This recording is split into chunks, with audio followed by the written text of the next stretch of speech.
Hello viewers, welcome to my show doctor Meenu's show.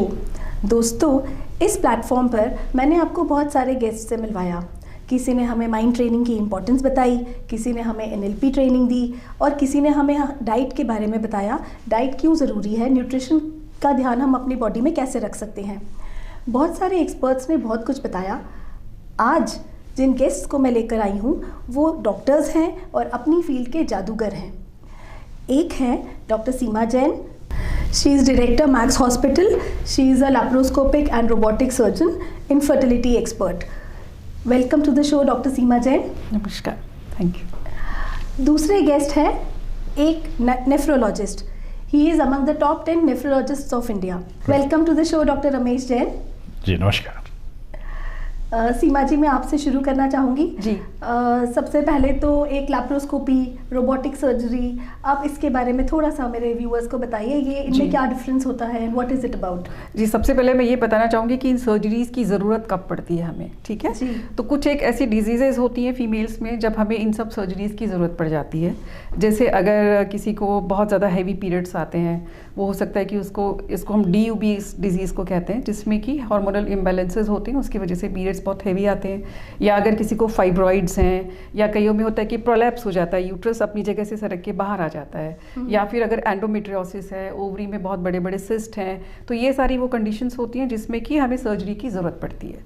तो इसके लिए हमारे पास बहुत सारे रूट्स ऑफ सर्जरीज हैं जिनके जरिए हम सर्जरी कर सकते हैं। जैसे कि ओपन सर्जरी हो सकती है, जिसे हम कन्वेंशनल सर्जरी, अब्डोमिनल सर्जरी कहते हैं। फिर एक वेजाइनल सर्जरीज होती है जो हम प्रोलैप्स के केसेस में करते हैं।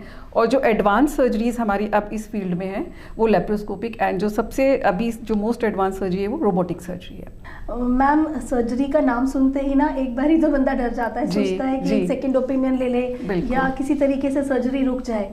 But some cases, definitely that is the only option. Ji. And what is the difference between open surgery and a laparoscopic surgery? जी, देखिए, ओपन सर्जरी हमारी कन्वेंशनल सर्जरी है जो बहुत सदियों से, मैं कहूँगी कि जब से सर्जरी की शुरुआत हुई है दुनिया में, तब से ओपन सर्जरीज होती जा रही हैं, जिसमें हम अब्डोमेन में एक इंसिजन देते हैं। सिंपल अगर लैंग्वेज में कहूँ तो हम एक कट देते हैं, अब्डोमेन को ओपन करते हैं, अपनी आंखों से एग्जामिन करते हैं, हाथों से फील करते हैं और हम फिर वो सर्जरी करते हैं। जो भी रिक्वायर्ड है, यूट्रस रिमूव करना है या फाइब्रॉइड रिमूव करना है या सिस्ट रिमूव करना है या एंडोमेट्रियोसिस की सर्जरी करना है, जिस भी तरह का सर्जरी करना है, तो वो हम उस तरीके से करते हैं जिसमें हम पेट को एक्चुअली ओपन करके सर्जरी करते हैं। एक और जो दूसरा वैरायटी है वो वेजाइनल सर्जरी है। ये भी बहुत सदियों से होती आ रही है, जिसमें जो प्रोलैप्स वगैरह जो केसेस होते हैं जिसमें यूट्रस सरक के अपनी जगह से बाहर लटक जाता है, उसको हम वेजाइनल रूट के जरिए भी रिमूव कर सकते हैं, तो वेजाइनल सर्जरी हुआ। अभी जो लैप्रोस्कोपिक सर्जरी है, इसमें हम लोग क्या करते हैं कि हम अब्डोमेन में यानी जो पेट में 3-4 जगह छोटे छोटे होल्स बनाते हैं जो कि मोस्टली लेस देन 1 सेंटीमीटर ही होते हैं साइज में। एंड एक होल के थ्रू हम लोग कैमरा इंसर्ट करते हैं and then we visualise the interior of the abdomen. And जो बाकी के होल्स होते हैं उनके जरिए हम लोग इंस्ट्रूमेंट डालते हैं और फिर हम under that laparoscopic vision, under that camera, हम लोग उन इंस्ट्रूमेंट्स के जरिए सर्जरी करते हैं और उसके बाद जो भी पार्ट रिमूव करना होता है उसको बॉडी के बाहर निकालते हैं। तो बिकॉज इसमें हम लोग एक बहुत बड़ा इंसिजन नहीं दे रहे हैं, तो इसलिए पेशेंट के लिए बहुत कंफर्टेबल होता है। बिकॉज जी, बहुत छोटे छोटे होल्स होते हैं, पोस्ट ऑपरेटिव पेन बहुत कम होता है, हीलिंग बहुत अच्छी होती है, ब्लड लॉस बहुत कम है, अर्ली डिस्चार्ज हो सकता है। और जो जैसे कन्वेंशनल सर्जरी में क्योंकि हम लोग बड़ा कट देते हैं तो उसके बाद पेशेंट को रेस्ट बहुत करना होता है कि मे बी 6 वीक्स 8 वीक्स के लिए। लेकिन जब हम लैप्रोस्कोपिक सर्जरी करते हैं तो मे बी 2-3 वीक्स के बाद कई बार पेशेंट अपना ऑफिस या अपने रूटीन के काम भी कर सकते हैं। सो उस तरीके से हम ये कह सकते हैं कि हर तरीके से लैप्रोस्कोपिक सर्जरी बेटर है एज कन्वेंशनल सर्जरी के मुकाबले। जी।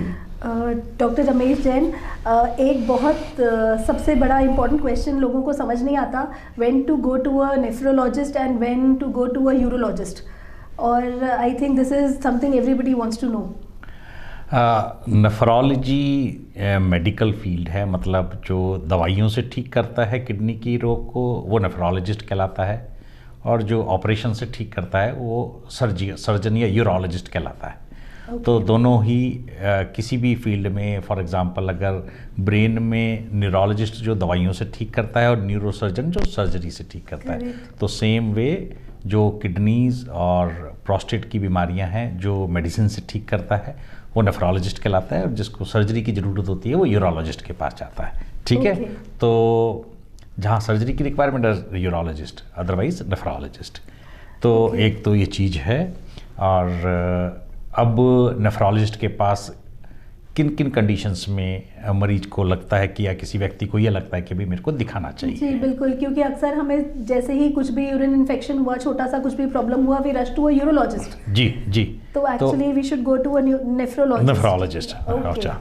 सो जैसे मतलब फॉर एग्जांपल किसी को पैरों में सूजन आ जाती है, सुबह सुबह उठता है, देखता है कि फेस पे सूजन है, आँखों में सूजन आ रही है, रात को बार बार पेशाब जाना पड़ता है, या सपोज पेशाब करने में जोर लगाना पड़ता है, पेशाब में ब्लड आ रहा है, उसको किसी मरीज को सपोज किसी व्यक्ति को ऐसा लगता है मेरी हड्डियां बहुत दर्द कर रही हैं, शरीर दर्दे करता है, ओके, कभी कभी बहुत मतलब इचिंग है, खुजली हो जा रही है, ठीक ही नहीं हो रही दवाइयों से, ठीक है।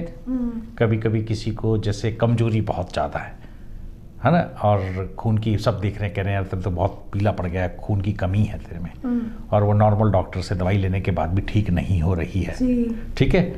और ये सब जो पेशेंट्स हैं, जैसे जिनको जो व्यक्ति जिनके घर में परिवार में किडनी की बीमारी है, सपोज किसी व्यक्ति के चाचा हैं, बड़ा ब्रदर है ना, कोई मामा है, ब्लड रिलेशन में जिसको गुर्दे की बीमारी हो चुकी है, जिसको पहले डायलिसिस या ट्रांसप्लांटेशन जिसने करा रखा है, तो उसको ज़्यादा ध्यान रखना चाहिए, और उसको किसी भी स्थिति में फटाफट पहले एक नेफ्रोलॉजिस्ट को दिखा के अपनी चीज़ें क्लियर करनी चाहिए कि भाई क्लियर है सब चीज़ें, ध्यान ज़्यादा रखना चाहिए।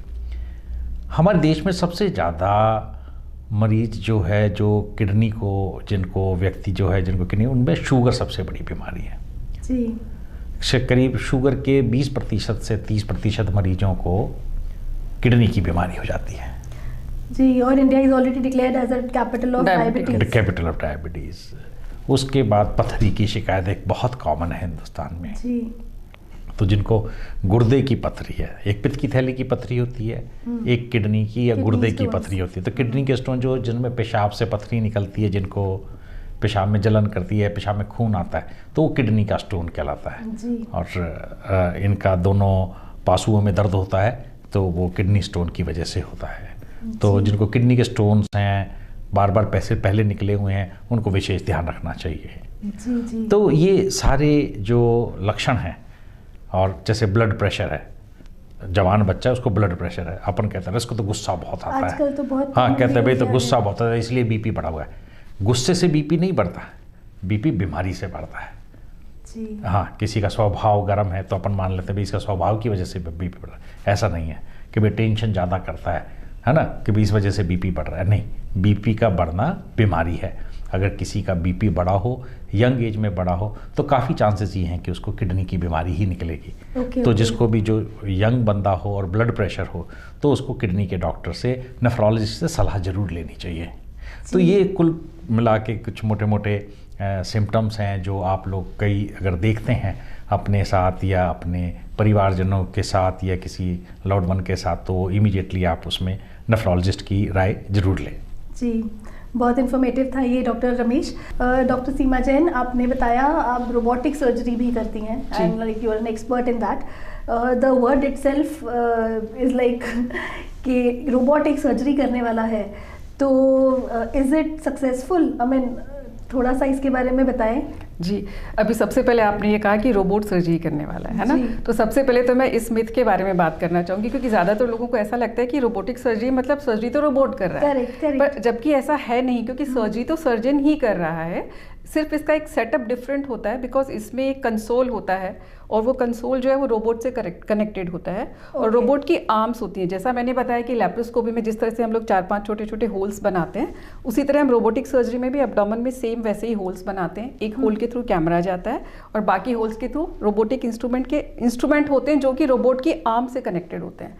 अच्छा, और सर्जन एक कंसोल पे बैठ करके 3D vision, which is a very definitive advantage over the laparoscopy, जहाँ पे विजन 2D होता है। रोबोटिक सर्जरी में हमारे पास कंसोल पे 3D विजन होता है, जिसमें हमें डेप्थ का परसेप्शन बहुत अच्छा होता है और बहुत ही अच्छा सर्जिकल प्रिसीजन होता है। तो उसमें हम लोग रोबोट को हम लोग इंस्ट्रक्शंस देते हैं।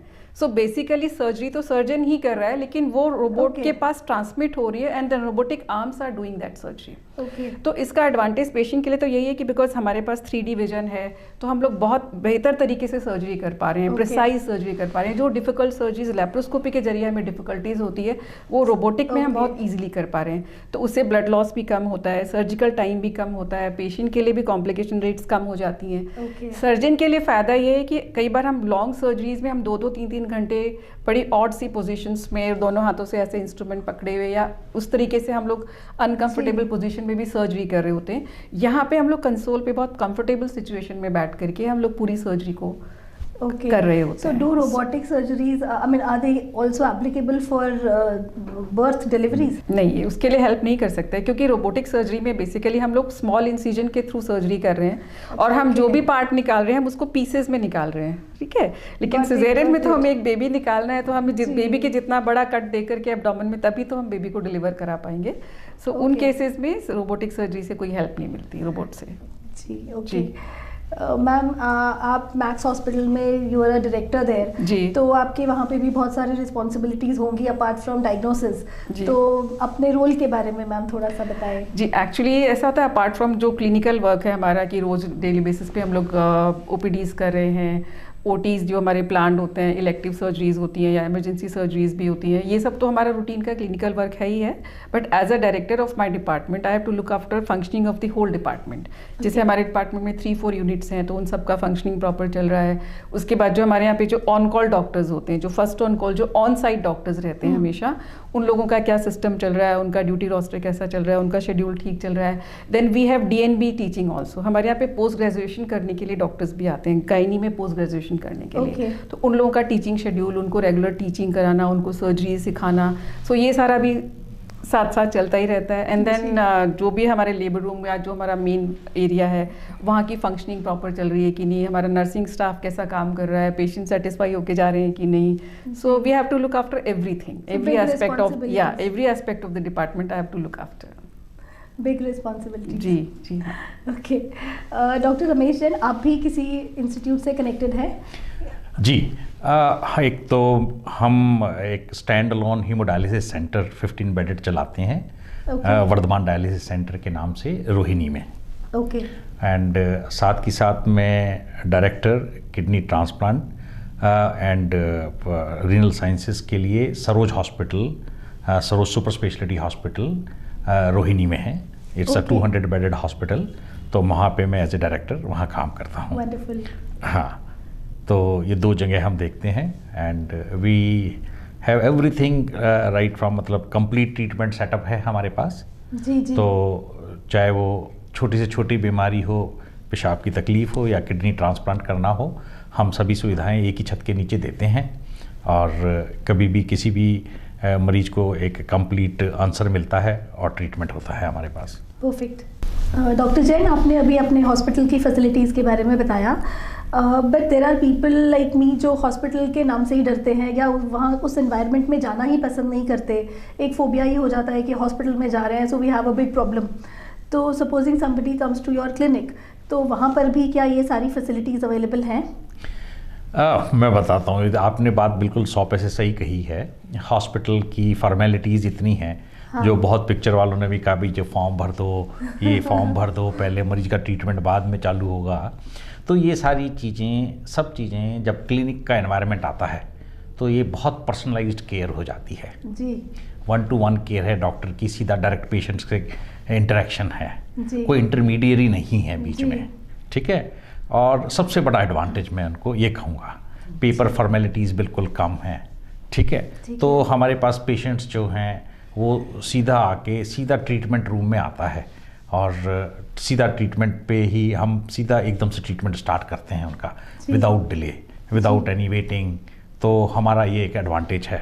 तो हमारे पास जो फैसिलिटीज़ अपनी क्लिनिक पे हमने जो रखा हुआ है, along with the consultation chambers, हमारा एक नेफ्रोलॉजी कंसल्टेशन चैम्बर है, एक गायनेकोलॉजी का कंसल्टेशन चैम्बर है, डॉक्टर सीमा चलाती हैं, और हमारे पास 15 बेड का स्टैंड अलोन डायलिसिस सेंटर है। 15 बेड मीन्स 15 मशीनें हैं और उन सभी पे हमारे डायलिसिस पेशेंट वाया अपॉइंटमेंट आते हैं। और कभी किसी को इमरजेंसी हो या किसी को अर्जेंट एकदम ज़रूरत पड़ती है तो उनको भी हम एंटरटेन करते हैं, उनका भी हम डायलिसिस करते हैं। हम उसके लिए एक मशीन एक्स्ट्रा रखते हैं। कभी किसी को अकस्मात ज़रूरत पड़ जाए तो हम उसको डायलिसिस के लिए देते हैं। जी। हमारे पास हम डायलिसिस से संबंधित कुछ सर्जरीज होती हैं, जैसे उसको हम वैस्कुलर एक्सेस कहते हैं। ओके। जैसे कि भाई हम उसको गर्दन में नली डालना बोलते हैं, या जैसे एक डायलिसिस करने के लिए खून का प्रवाह ज़्यादा चाहिए होता है, 300 ml पर मिनट कम से कम खून का प्रवाह चाहिए होता है, तो उसके लिए हमें एक बड़ी नसों में नली डालनी होती है, तो वो हम नसों में नली वहाँ डालते हैं। अपनी क्लिनिक पे हमारे व्यवस्था है, हम नसों में नली डालते हैं, चाहे वो एक्यूट कैथेटर हों या लॉन्ग टर्म कैथेटर्स हों, सब डालते हैं। एक सर्जरी करते हैं जिसको फिस्चुला बोलते हैं, जो भी नसों में खून के प्रवाह को बढ़ाने के लिए सर्जरी की जाती है, वो भी हम वहाँ पे वो सुविधा भी देते हैं, और वहाँ पे भी हम सर्जरी करते हैं इन सब चीज़ों की। तो जो भी डायलिसिस से रिलेटेड सर्जरीज़ हैं और हीमोडायलिसिस की फैसिलिटीज़ हम देते हैं वहाँ पे, और बाकी सारा परामर्श ट्रीटमेंट से रिलेटेड हो जो भी है वो सब हम करते हैं जी। तो ओके। डॉक्टर सीमा जैन, आपने सर्जरी की बात करी तो मेरे दिमाग में आया एक बहुत बड़ा प्रॉब्लम या एक हेल्थ कंसर्न जिसको कहते हैं कैंसर। जी जी जी। और कैंसर में अक्सर यही होता है कि सर्जरी है, रेडिएशन है, कीमो है, तो how does your I mean not yours but how does radio surgery and laparoscopy, does it also help in cancer? जी बिल्कुल, रोबोटिक सर्जरी कैंसर सर्जरी के लिए तो बहुत बड़ा बून है, क्योंकि उसमें इतना 3D विजन होता है, सर्जिकल प्रिसिजन बहुत अच्छा होता है। Yes. आप बहुत क्लियरली जो कैंसर के मार्जिन्स हैं उसको आप देख सकते हो, आप उसको एक्सरसाइज कर सकते हो। तो कैंसर सर्जरी के लिए तो इनफैक्ट रोबोटिक सर्जरी बहुत बड़ा बून है, चाहे गायनी कैंसर हो या बॉडी में और कहीं पे भी कैंसर हो। इवन न्यूरो सर्जरीज भी हम लोग आज मतलब जो न्यूरो सर्जन होते हैं वो रोबोटिक्स के थ्रू कर रहे हैं। Okay, because cancer is one place जहाँ पे प्रिसिशन इज वेरी इंपॉर्टेंट, और वो पता ही नहीं चलता किसी को कि कितना कहाँ पर वो स्प्रेड हो रहा है।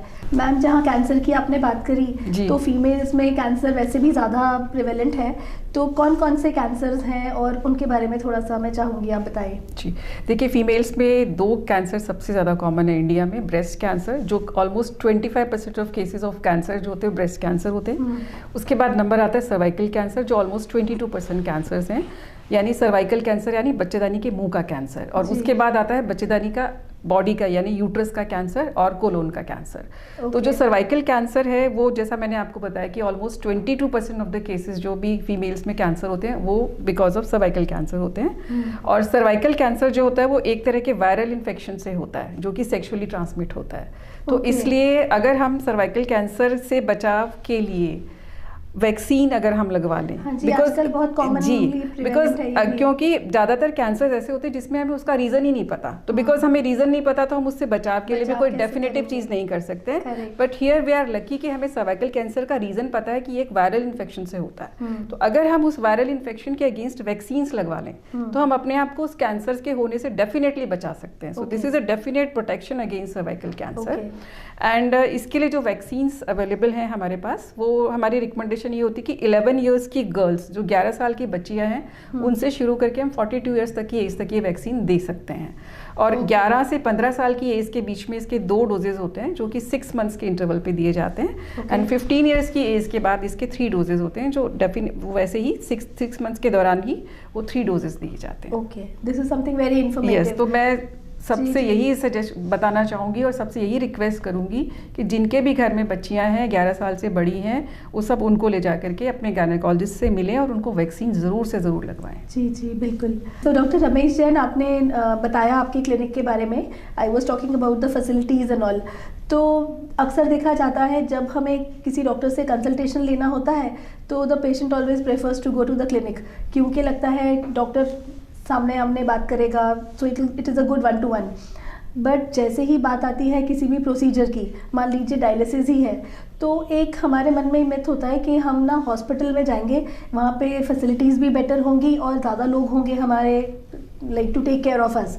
तो इसके बारे में मैं चाहूँगी आज आप मेरे व्यूअर्स को ये मिथ के बारे में थोड़ा सा क्लियर करें। आपने बात काफ़ी सही कही है।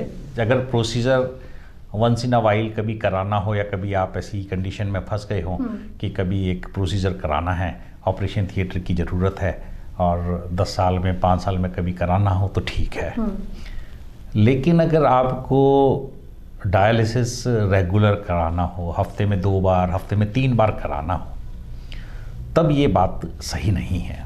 Okay correct. तब मरीज कहता है कि मैं इतनी दूर क्यों जाऊं, तब मरीज सोचता है मैं पहले जाऊं, लाइन में खड़ा होकर फाइल बनवाऊं, फाइल बनवाने के बाद फिर मैं वेट करूं, फिर मेरा बेड का जब नंबर आएगा तब मैं जाके काम करूं, तब मैं डायलिसिस कराऊं, फिर उसके बाद फिर मैं डिस्चार्ज की इंतज़ार करूं, फिर डिस्चार्ज मिलेगा तो फिर मैं घर जाऊं। तो वर्ल्ड ओवर ये देखा गया है कि जो डायलिसिस की फैसिलिटीज़ हैं वो नेबरहुड डायलिसिस सेंटर्स का कंसेप्ट होता है। ओके। कि जहाँ मरीज रह रहे हैं उनके पास डायलिसिस सेंटर होते हैं। जी जी। जिससे कि वो मरीज अपनी दिनचर्या भी पूरी करता है।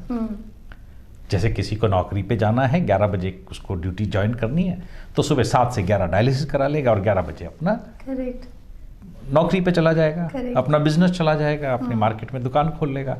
ठीक है। किसी ने काम करना है, गवर्नमेंट जॉब कर रहा है, शाम को 5 बजे घर से आता है, ऑफिस से आता है, 6 बजे अपना डायलिसिस सेंटर पे आएगा, 6 से अपना 10 बजे तक डायलिसिस करा के घर में सोएगा आराम से। जी जी, ये बहुत अच्छा बताया आपने। तो डॉक्टर एक चीज़ मैं जानना चाहूँगी, आपने अपनी फैसिलिटीज़ के बारे में बताया, आपने प्रोसीजर्स के बारे में बताया, but when should a person come to you? कौन सी ऐसी छोटे मोटे सिम्टम्स हैं जिनको हम नहीं इतना केटर करते और नहीं रियलाइज़ करते कि हमें डॉक्टर के पास जाना चाहिए या नेफ्रोलॉजिस्ट के पास स्पेशली? तो इसके बारे में मैं चाहूँगी आप मेरे व्यूअर्स को बताइए, क्योंकि अक्सर ऐसा होता है we have a medicine box at home, so for the smallest of things we start taking medicines, or sometimes it happens a small thing becomes too late when we go to a doctor. जी जी बिल्कुल। ये देखिए ऐसा है, kidney की बीमारी बहुत चुपके घर करती है और जब बहुत एडवांस स्टेज में आती है तब पता लगती है। जी। एक स्पेक्ट्रम ये रहता है कि आपको पता ही कुछ नहीं लग रहा, सब हो गया। एक स्पेक्ट्रम ये रहता है कि भाई कल मेरे को बुखार हुआ और आज मेरी किडनी फेल हो गई, मैं सीरियस हो गया। तो ये दोनों स्पेक्ट्रम रहते हैं। तो जो फटाफट बहुत जल्दी बीमारी होती है वो अपने आप कहती है और आप अपने आप डॉक्टर के पास भागते हैं। ठीक है। पर सामान्यतः मोटा मोटा अगर हमें किसी को भी घर में आँखों के पास सूजन नज़र आए, सुबह उठते फेस सूजा नज़र आए, तो समझो कि अपने को किडनी के डॉक्टर को, नेफ्रोलॉजिस्ट को दिखाना है। ठीक है। रात भर पेशाब करने के लिए उठ रहा है, हर 2-2 घंटे में पेशाब करने के लिए उठ रहा है, समझ लो इसको नेफ्रोलॉजिस्ट की ज़रूरत है। Does this happen suddenly? No, it happens gradually. And सूजन तो चेहरे पे सडनली आ सकती है। कल तक तो ठीक था, आज सूजन सी लगी, आज थोड़ी हल्की लगी, कल पूरी फुल ब्लोन आ गई, 2 दिन में 3 दिन में फुल ब्लोन सूजन आ गई। तो ऐसे भी होता है। ठीक है। तो ये चीज़ का ध्यान रखना, पेशाब में खून आना, सर्टेनली आपको इमीडिएटली डॉक्टर के पास जाना है, नेफ्रोलॉजिस्ट के पास जाना है। ठीक है। आप कई बार जैसे होता, मैंने पहले भी अभी बताया आपको कि भाई आदमी को खून की कमी, अनीमिया है, एक अनीमिया या खून की कमी एक बड़ा सिंपल सा वो है, पर वो खून की कमी ठीक ही नहीं हो रही है। बहुत कोशिश कर ली, बहुत डॉक्टरों को दिखा लिया, तो कई बार बड़ा मिस करते हैं कि भाई किडनी की बीमारी की जो खून की कमी होती है वो फिर नॉर्मल दवाइयों से ठीक नहीं होती है। ठीक है ना। हड्डियां दर्दें करती हैं, इचिंग होती है, खुजली ठीक नहीं हो रही है, बहुत खुजाया जा रहा है, अनएक्सप्लेन्ड वीकनेस है, पता नहीं कमज़ोर रहता हूँ, सारा दिन कमज़ोर रहता हूँ। तो इन सब चीज़ों को, जैसे फैमिली की हिस्ट्री है, डायबिटीज़ है, हाइपरटेंशन है, इन सब मरीजों को पीरियडिकली नेफ्रोलॉजिस्ट को दिखाना चाहिए और अपना किडनी का ध्यान रखना चाहिए। एंड जो भी ये प्रोन हैं, जैसे एल्डरली हैं, एजड बंदे हैं, या किसी और को कोई ड्रिंक करता है, या अल्कोहल की बीमारी या लीवर की डिजीज़ है किसी को, हाँ, या कोई यंग है, ठीक है, या किसी को और कोई ब्लड प्रेशर, शुगर की बीमारी है, इन सबको खास ख्याल रखना चाहिए कि वो एक तो पेन किलर्स ना खाएं जी, without the guidance of a doctor. Painkillers अक्सर कहते हैं ना, पेन किलर ज़्यादातर ओवर द काउंटर हमारे हिंदुस्तान में मिल जाते हैं, तो आप जाता है पेन किलर खा लेते हैं। हमारे पास बहुत पेशेंट्स आते हैं। दूसरा सबसे इम्पॉर्टेंट, यंगस्टर्स के लिए प्रोटीन पाउडर्स। मैं हर महीने 3 से 4 पेशेंट ऐसे देखता हूँ जो यंग हैं, बॉडी बिल्डिंग कर रहे हैं, प्रोटीन पाउडर्स के डब्बे खाते हैं 8-8, 10-10 हज़ार रुपये के, वो स्पूरियस होते हैं, या maybe I don't know, but जो खाते हैं उनकी किडनीज पे बहुत फ़र्क आता है जी। उनके ब्लड प्रेशर बढ़ जाते हैं। तो मैं सबसे आपके माध्यम से रिक्वेस्ट करता हूँ कि वो कोई प्रोटीन सप्लीमेंट नहीं खाएं, नेचुरल सप्लीमेंट लें। आप दालों में इतना प्रोटीन होता है, नॉन वेज मील लेते हैं उसमें प्रोटीन होता है, तो go for a natural proteins जी। And at all the cost कोई भी नीमी हकीमी दवाई नहीं खानी है। जी जी जी, ठीक है ना। एक आयुर्वेद दवाई अलग है और नीमी हकीमी अलग है।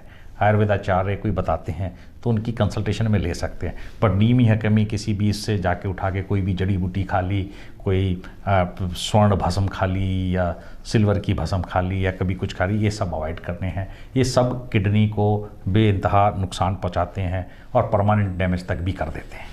जी जी, बहुत इन्फॉर्मेटिव रहा डॉक्टर रमेश जैन।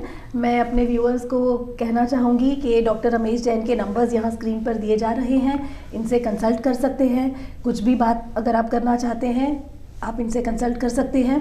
डॉक्टर सीमा जैन, मैं जैसे आपने बताया सर्वाइकल कैंसर के बारे में, it is sexually transmitted cancer, तो मैं घर बैठे मेरे व्यूअर्स के लिए पूछना चाहूँगी कि इसके क्या सिम्टम्स हैं, because this is something we can notice also. जी, और अगर इन्फेक्शन होगा या कोई प्रॉब्लम होगा तो I definitely there must be some symptoms. तो आप मेरे व्यूअर्स को बताइए कि कैसे इससे बचा जा सकता है।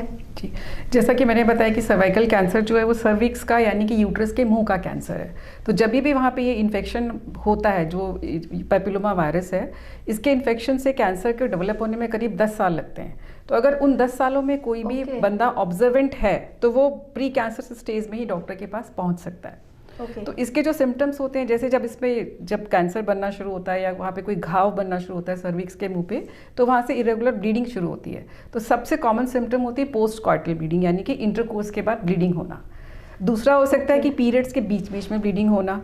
तीसरा हो सकता है कि आपको पीरियड्स बंद हो गए एंड देन उसके बाद आपको ब्लीडिंग शुरू हो गई है, या आपको बहुत ही फाउल स्मेलिंग सा, अनहेल्दी सा डिस्चार्ज एक कॉन्स्टेंटली बना रहता है, बिकॉज वहाँ पे वो इन्फेक्शन की वजह से एक कॉन्स्टेंट डिस्चार्ज हो रहा है। सो अगर बहुत एबनॉर्मल अनहेल्दी डिस्चार्ज है, ब्लीडिंग इरेगुलर हो रही है, पोस्ट कॉइटल ब्लीडिंग हो रही है, तो ये सब सिम्टम्स हो सकती हैं सर्वाइकल कैंसर की।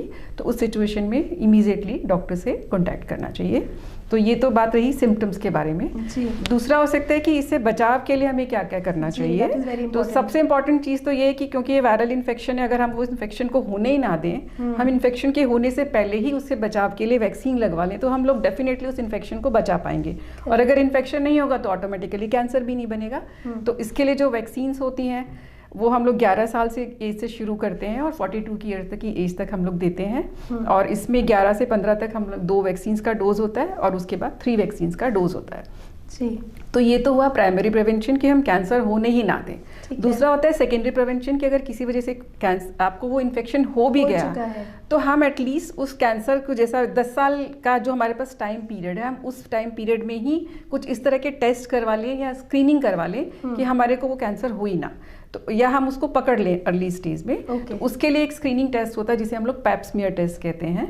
ये एक तरह का स्क्रीनिंग जिसमें हम लोग क्या करते हैं कि जो यूट्रस के माउथ पे यानी जो सर्विक्स के जो सेल्स होते हैं, जो सिक्रीशंस होते हैं, उनको हम लोग कलेक्ट करके लैब में एक टेस्ट के लिए भेजते हैं। तो अगर उसमें प्री मैलिग्नेंट कुछ प्री कैंसरस सेल्स दिख रही हैं हमें या कैंसरस सेल्स दिख रही हैं तो हम उसके जरिए डायग्नोसिस कर सकते हैं। तो ऐसा कोई ज़रूरी नहीं है कि आपको ये सिम्टम आए तभी आप डॉक्टर के पास जाएँ या तभी आप पैप स्मीयर कराएं। पैप स्मीयर के लिए एक रिकमेंडेशन ये होती है कि all females above the age of 25 years उनको हर 3 साल में एक बार, चाहे उनको कोई सिम्टम है या नहीं है, क्योंकि बिकॉज इनिशियल स्टेज में तो वो एसिम्प्टोमेटिक ही रहेगा, इसलिए आप हर 3 साल में एक बार up to 60 years of age every 3 year gynaecologist के पास जाकर के पैप स्मीयर का स्क्रीनिंग टेस्ट रूटीन में करवाते रहें। तो अगर आपको कैंसर होने भी वाला होगा तो वो प्री कैंसर स्टेजेस में ही थ्रू दैट पैप स्मीयर हम लोग डिटेक्ट कर सकते हैं। और अगर उस पैप स्मीयर में ऐसा कोई डाउट आता है कि हाँ इसमें कैंसर का शक हो सकता है, तो उसके बाद हम लोग फर्दर टेस्टिंग करते हैं जिसमें हम लोग कॉल्पोस्कोपी टेस्ट करते हैं, सर्वाइकल बायोप्सी लेकर के उसको हम लैब में डायरेक्टली एग्जामिन कर सकते हैं कि इसमें कोई प्री कैंसर या कैंसरस चेंज तो नहीं आ रहा। सो इन सब चीज़ों के जरिए हम कैंसर होने से अपने आप को बचा सकते हैं। Thank you so much doctor Seema Jain, this was really very informative. मैं चाहूँगी मेरे व्यूअर्स सीमा जैन के नंबर्स को नोट करें, इनके नंबर्स यहाँ पे स्क्रीन पर दिए जा रहे हैं, आप इनसे कंसल्ट कर सकते हैं। मेरे शो में आने के लिए मुझसे भी कंसल्ट कर सकते हैं, मुझसे बात कर सकते हैं, अपने व्यूज़ दे सकते हैं। मेरे नंबर्स भी यहाँ दिए जा रहे हैं। And thank you so much doctor Ramesh Jain, it was really wonderful to have you here. Same here. Thank you so much, आप लोगों ने हमें बुलाया, अपनी बात कहने का मौका दिया और पब्लिक में थोड़ा सा अवेयरनेस क्रिएट करने का मौका दिया, इसके लिए बहुत बहुत धन्यवाद। That is very important actually. तो दोस्तों जुड़े रहिए हमारे साथ, हम फिर मिलेंगे अगले हफ्ते डॉक्टर मीनूज़ शो में। Thank you.